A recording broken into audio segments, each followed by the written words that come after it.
বক্তব্য হয়েছে এবং আমাদের সম্মানিত আহ্বায়ক পরবর্তীতে দিক নির্দেশনা কথা বলবেন।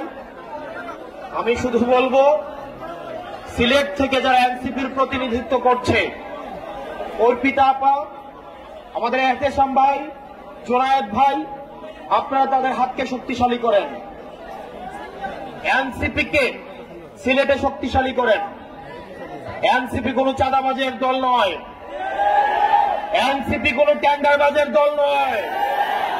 এনসিপি উঠে এসেছে সংকট থেকে, সমস্যা সমাধান করে এনসিপি উঠে এসেছে, ফ্যাসিবাদের কবর রচনা করে এনসিপি উঠে এসেছে, আওয়ামী লীগের চ্যাপ্টার ক্লোজ করে এনসিপি উঠে এসেছে।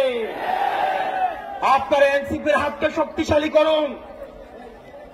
আমরা আপনাদেরকে প্রতিশ্রুতি দিচ্ছি, পরবর্তী বাংলাদেশে জনগণের বাংলাদেশ করার জন্য এতদিন পর্যন্ত আমাদের দেশটা হয়েছে ধনিক শ্রেণীর, আমাদের দেশটা হয়েছে বসুন্ধরার, আমাদের দেশটা হয়েছে প্রশাসনের, আমাদের দেশটা হয়েছে আর্মিদের, আমাদের দেশটা জনগণের হয়ে ওঠে নাই। আমরা আপনাদেরকে প্রতিশ্রুতি দিচ্ছি, এনসিপির নেতৃত্বে ক্ষমতা জনতার হাতেই আমরা ফিরিয়ে দিব। প্রিয় সিলেটবাসী, আপনারা সবাই ঐক্যবদ্ধ থাকবেন। আমাদের সংকট শেষ হয়ে এখনো যায়নি, আমাদের সামনে লড়াই রয়েছে। ইতিমধ্যে আওয়ামী লীগের একটা পক্ষ, যারা আওয়ামী লীগ করেছে, আওয়ামী লীগের সুবিধা নিয়ে লেখক হয়েছে, আওয়ামী লীগের সুবিধা নিয়ে যারা অ্যাক্টিভিজম করেছে, আওয়ামী লীগের সুবিধা নিয়ে যারা ভিডিও খুলেছে, তাদের প্রতি আমাদের সজাগ দৃষ্টি রাখতে হবে। আওয়ামী লীগ আবার বিভিন্ন রূপে বিভিন্নভাবে আমাদের সমাজে তারা আর ফিরতে পারবে না, কিন্তু বিশৃঙ্খলা করার চেষ্টা করবে। তাদেরকে আমাদের ঐক্যবদ্ধভাবে প্রতিরোধ করতে হবে। আপনারা সবাই ভালো থাকবেন, সুস্থ থাকবেন।